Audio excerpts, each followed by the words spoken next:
मी समाधान वैसाने, रिपब्लिकन सेनेचा जिल्हाध्यक्ष.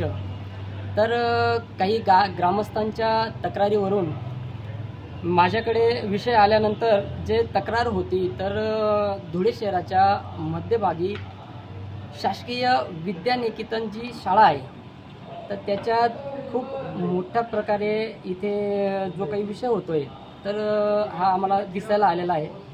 तर हा जो विषय आहे, तर तो पोरांचा सगळ्यात जीवाशी खेळणारा प्रश्न आहे.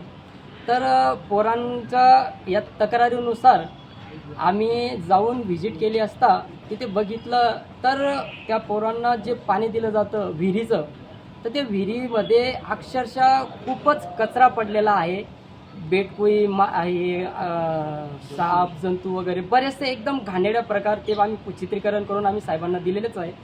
तर जे खाद्यपदार्थांचा विचार केला तर कच्चे टमाटर, बटाटर, भेंडी असे एकदम निकृष्टपणे जे जेवण दिलं जातं, ते खूप हलक्या पद्धतीचं जेवण दिलं जातं.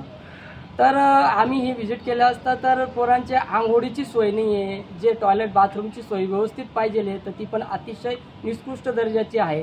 तर आम्ही ही व्हिजिट केलं असता आम्हाला याच्यात असं दिसून आलं की ते पोरांच्या तब्येतीशी हे शाळेवाले खेळत आहेत असं दिसून आलेलं आहे आम्हाला. पोरांच्या या शिक्षणासाठी किंवा या शाळेसाठी इतका मोठ्या प्रमाणावर जो निधी येतो, तो नेमका मग तो जातो कुठं?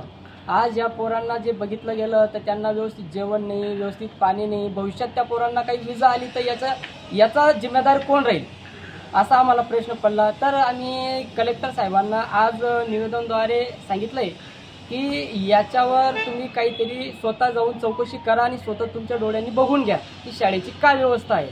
साहेबांनी आम्हाला आश्वासन दिलेलं आहे की आम्ही ते बघून आम्ही तुम्हाला हे सांगतो की बुवा काय विषय असं त्याच्यातला.